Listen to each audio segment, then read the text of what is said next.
Hello students, welcome. Today in this session I am going to discuss about the second part of the third lesson, that is fiber to fabric. The first part is all about the production of wool, the processing of wool, okay, from where we get wool, the characteristics of the wool is discussed in the first part. In this part I am going to discuss about the second important animal fiber, that is a silk, how silk are produced. The main basic points which are related with the silks are discussed in this lesson. Okay, first point we should remember is a silk is an animal fiber. Okay, silk is a animal fiber and it is extracted from the silkworm. It is extracted from the silkworm and silkworm spin silk fibers. Okay, if anyone asks from where silk is obtained from the silkworm. Okay, next, what do you mean by sericulture? Sericulture, the rearing of silkworm for obtaining silk is called sericulture. What do you mean by rearing? Rearing involves the breeding and providing a good food for the silkworm, everything. Okay, everything involved with the production. Rearing means to take care of the silkworm is known as a rearing. The rearing of silkworm for obtaining silk, remember the purpose is fixed here. The rearing of a silkworm for obtaining silk is called sericulture. So actually there are many kinds of silks are there, but mainly we can divide the silk into four main types. Okay, there are many kinds of silks, generally four main kinds are there. They are, first one, mulberry silk, muga silk, eri silk and tassar silk.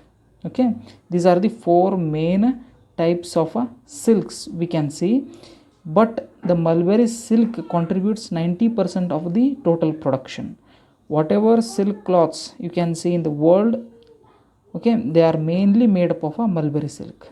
And these all four different kinds of silks are quite different from one another. They have a different characters. Mulberry silk is produced by the mulberry silkworms. Okay, mulberry silkworms are different breed. Muga silk is produced from a different breed, eri silk is produced from different breed, and tassar silk is produced from another breed. Mulberry silks are produced by mulberry silkworms and they contribute 90% of the total silk production in the world. Okay, why mulberry silk is so much famous and why people's used to produce mulberry silk more? Because it's the silk produced by mulberry silkworms is a smooth, lustrous, and you can color the silk produced by these silkworms. Okay, you can use a different colors, you can dye this silk in a different colors. Therefore these mulberry silks are quite famous.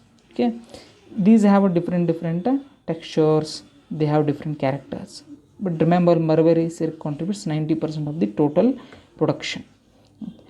Next, before going to the how it is produced, how we get silk from the silkworms, we will see the life history of the silk moth.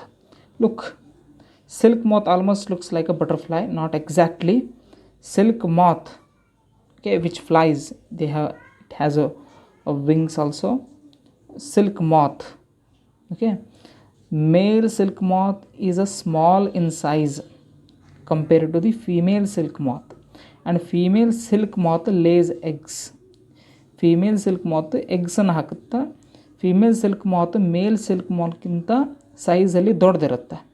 Okay, as you can see the same situation in the case of honeybees also. In honeybees, the female honeybee, I don't know the exact name what we call the queen honeybee, I don't know, but the female honeybee is quite larger in size compared to the male honeybee.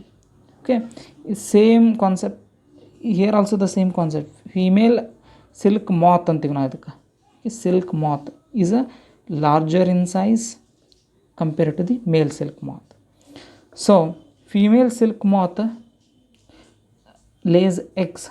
At a time, female silk moth lays hundreds of eggs, okay, on any small leaf or any paper or any cloth. It lays hundreds of eggs, and these eggs are hatched. Hatching of eggs means what? Inside the eggs um, uh, are opened up after a few days. So these eggs are hatched, and larva, larvae, larva, you can pronounce it as a larva. Larvas are also known as a caterpillars or silkworms.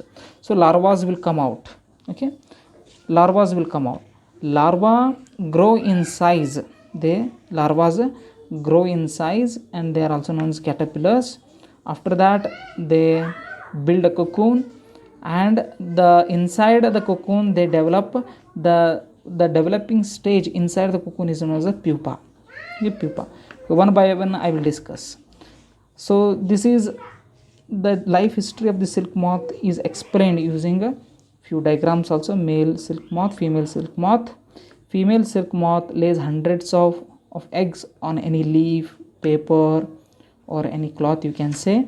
These eggs are hatched, and this is known as a silkworm. ಸಿಲ್ಕ್ವರ್ಮ್ನು ಅಂತೀವಿ, ಇದಕ್ಕೆ ನಾವು ಕ್ಯಾಟಪಿಲ್ಲರ್ನು ಅಂತೀವಿ, okay, ಲಾರ್ವಾನು ಅಂತೀವಿ.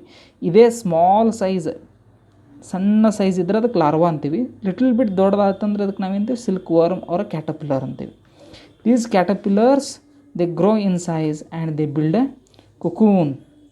Okay, silk ಫೈಬರಿಂದ cocoon ಮಾಡುತ್ತೆ. Cocoon ಒಳಗಡೆ they further this caterpillar go developing stage. ಇದು wings develop. ಇದೇ ಕ್ಯಾಟಪಿಲ್ಲರ್ ಮುಂದ್ಗಡೆ ಹೋಗಿ ಸಿಲ್ಕ್ ಮಾತ್ ಆಗುತ್ತೆ. ಓಕೆ, ಈ ಕ್ಯಾಟಪಿಲ್ಲರ್ ಕುಕೂನ್ ಒಳಗಡೆ ಸಿಲ್ಕ್ ಮಾತ್ ಆಗುತ್ತೆ. ಸಿಲ್ಕ್ ಮಾತ್ ಆಗಿ ಈ ಕುಕೂನನ್ನು ಬ್ರೇಕ್ ಮಾಡಿ ಹೊರಗಡೆ ಬಂದರೆ ಅದಕ್ಕೆ ನಾವೇನು ಸಿಲ್ಕ್ ಮಾತ್ ಅಂತೀವಿ. ಓಕೆ, ನೀವು ಭಾಳಷ್ಟು ಸ್ಮಾಲ್ ಟ್ರೀಸ್ ಮತ್ತು ಪ್ಲ್ಯಾಂಟ್ಸ್ ಮೇಲೆ ಗ್ರೀನ್ ಕಲರ್ ಕ್ಯಾಟರ್ಪಿಲ್ಲರ್ ನೋಡಿರ್ತೀರಿ. Actually those green colour caterpillars are nothing but a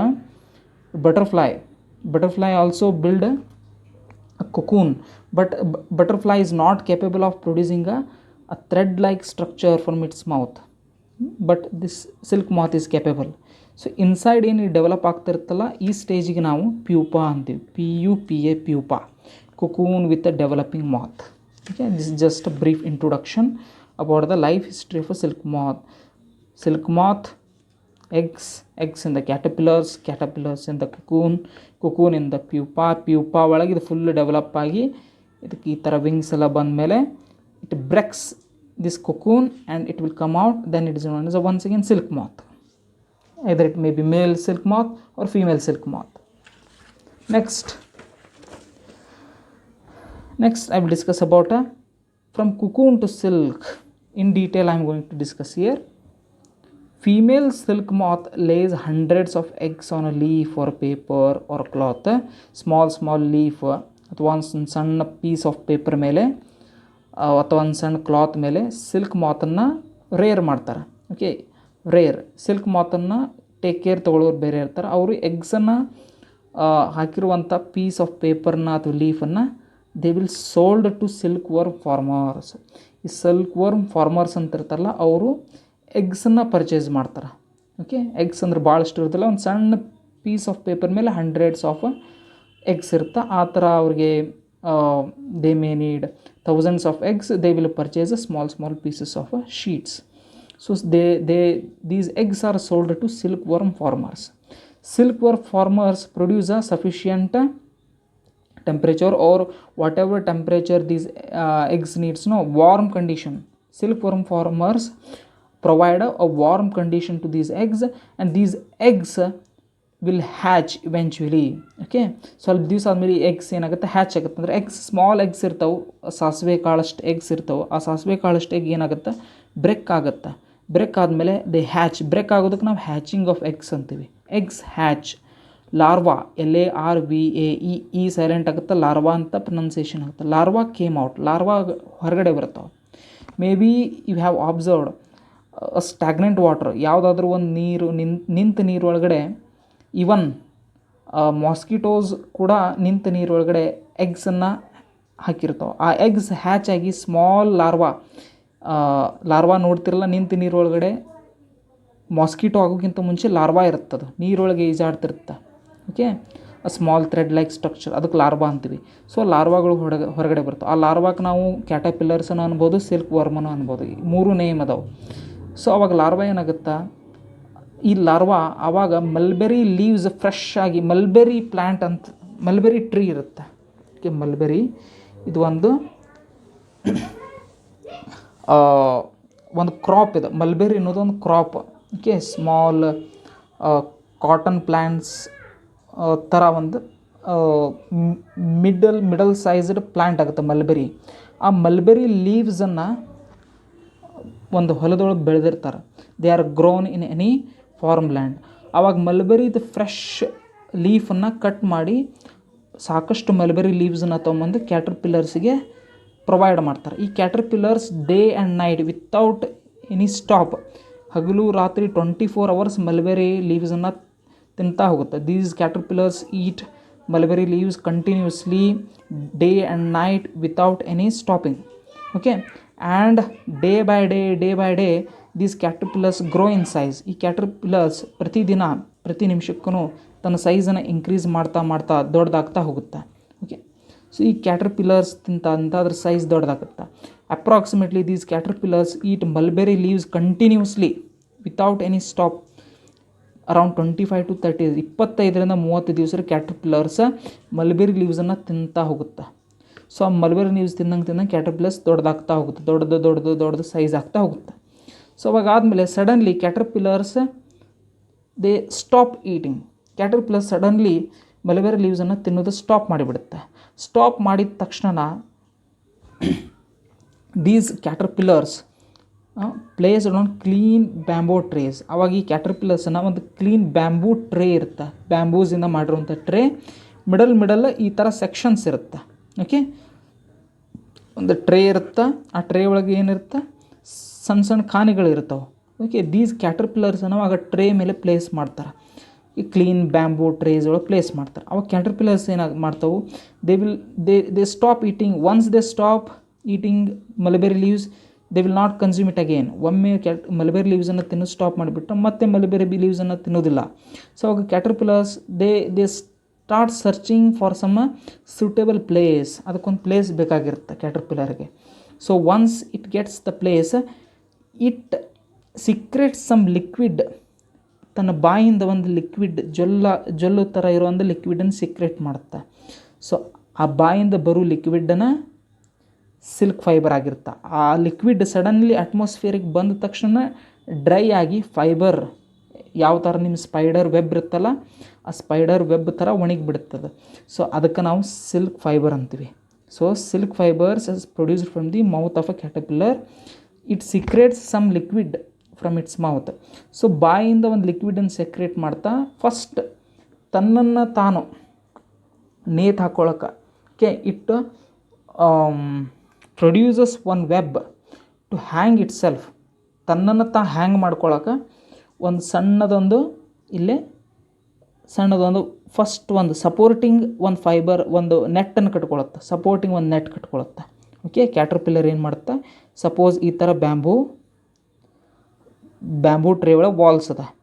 first what it will do, it will just create one web. First it will create some web to hang it self.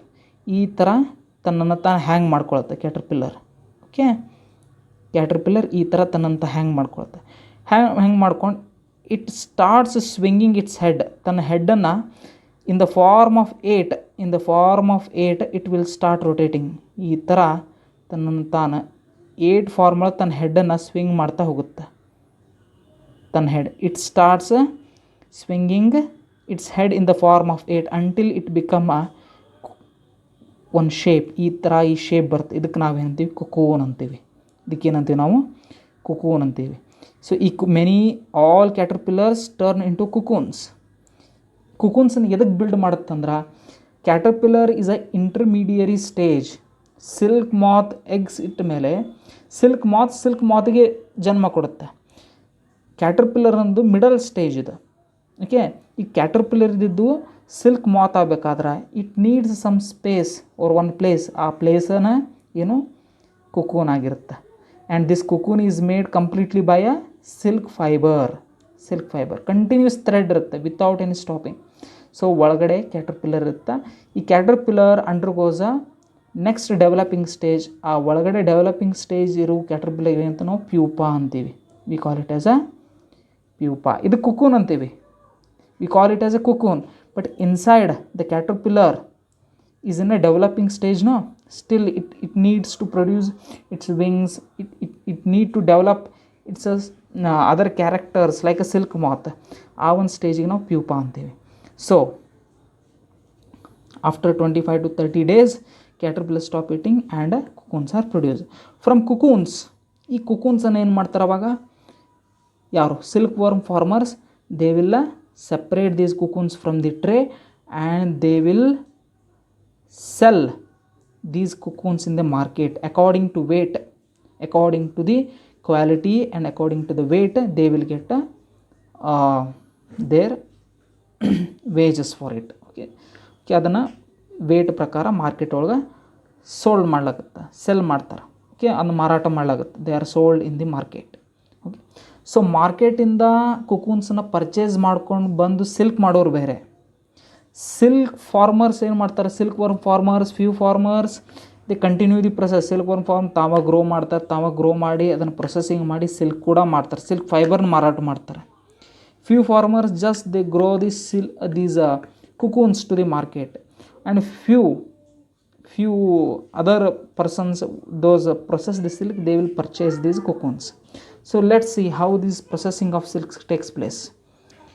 So at a time pile of cocoons are used to get silkworm. 1-2 cocoonsನ್ನು ತೊಗೊಂಡು silk ಫೈಬರ್ನ remove ಮಾಡೋಕ್ಕಾಗೋದಿಲ್ಲ.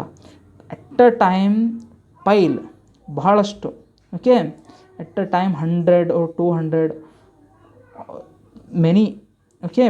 many number of cocoons are at a time are taken and they are either kept under the sun or boiled or they are placed under the steam.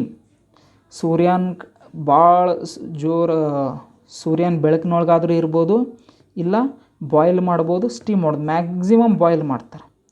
ಕುಕೂನ್ಸನ್ನು ಎದಕ್ಕೆ boil ಮಾಡ್ಬೇಕು ನಾವಪ್ಪ ಅಂದ್ರೆ, what ever that silk produce, no, they are attached with one another. It is very difficult to separate. It is very difficult to take that silk fiber from the cocoon. So ಒಂದೊಂದು ಎಳೆಯನ್ನು ಬಿಡಿಸೋದು ಭಾಳ ಕಷ್ಟ. So ಈ ಎಳೆಯಾಗಿ ಬಿಡಬೇಕಂದ್ರೆ ನಾವೇನು ಮಾಡ್ಬೇಕು, ಅದನ್ನು boil ಮಾಡ್ಬೇಕು. ಬಾಯ್ಲ್ ಮಾಡಿದ ತಕ್ಷಣ ಎಲ್ಲ ಎಳೆಗಳು ಸಪ್ರೇಟ್ ಆಗಿಬಿಡ್ತಾವೆ. These all silk fibres separate from one another.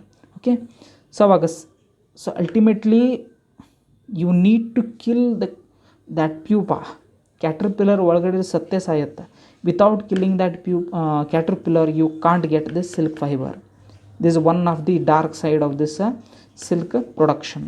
So boil ಮಾಡ್ತಾರೆ, ಸಿಲ್ಕ್ ಫೈಬರ್ ಸಪ್ರೇಟ್ ಆಗುತ್ತೆ. Silk fibre separate out.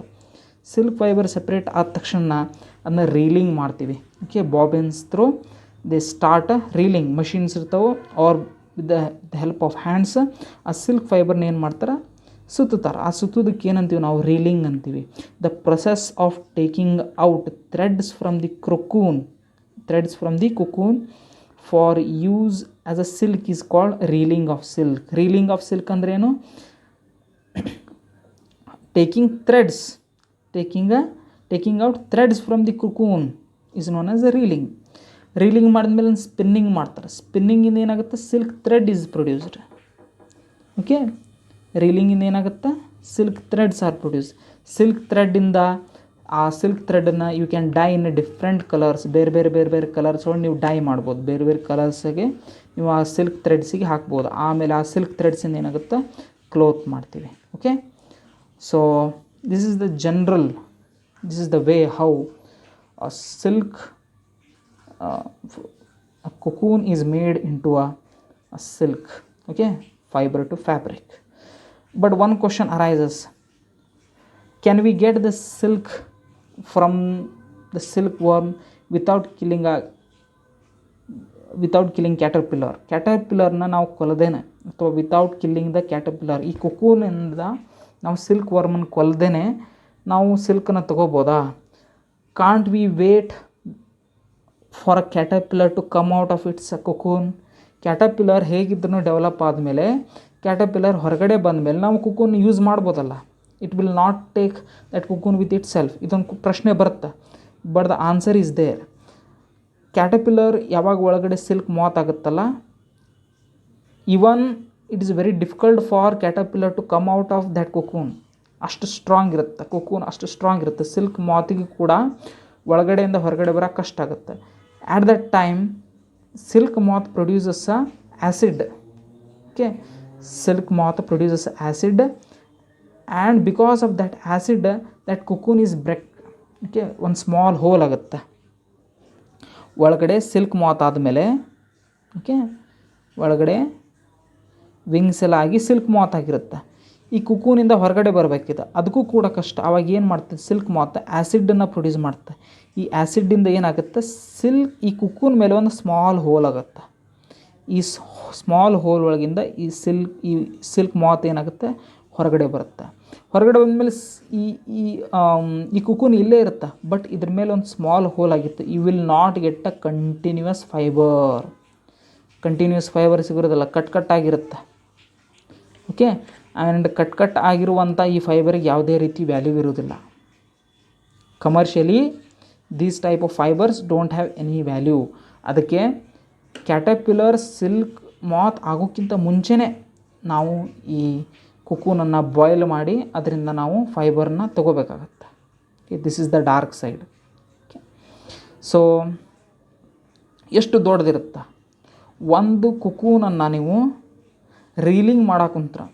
Once you start reeling one cocoon, how long it is? One cocoon reeling ಮಾಡಾಕುಂತ್ರ it is approximately around 1.5 kilometre, 1.5 kilometre ಉದ್ದಿರುತ್ತೆ. ಒಂದು silk ಕುಕೂನಿಂದ ನಿಮಗೆ 1.5 kilometre ಉದ್ದವಾಗಿರುವಂಥ silk fibre ಸಿಗುತ್ತೆ. ಇಂಥವು thousands of ಕುಕೂನ್ಸಿಂದ silk ಫೈಬರನ್ನು ತೊಗೊಂಡು ಅದನ್ನು ಸಿಲ್ಕ್ ಥ್ರೆಡ್ ಮಾಡ್ತೀವಿ. ಸಿಲ್ಕ್ ಥ್ರೆಡ್ನ ಡೈ ಮಾಡಿ ಅದಕ್ಕೆ ಡಿಫ್ರೆಂಟ್ ಕಲರ್ಸ್ ಕೊಟ್ಟು ಅಲ್ಲಿಂದ ನಾವೇನು ಮಾಡ್ತೀವಿ, ವೀವಿಂಗ್ ಮಾಡಿ ಅದನ್ನು ಫ್ಯಾಬ್ರಿಕ್ ಮಾಡ್ತೀವಿ. Right, many different other steps are involved commercially, but this is the basic general introduction how silk is produced from a silk moth. Okay, so I will add one more video to it. With that video is very beautiful, please watch that. Okay, thank you one and all, have a nice day, see you again in next class, bye.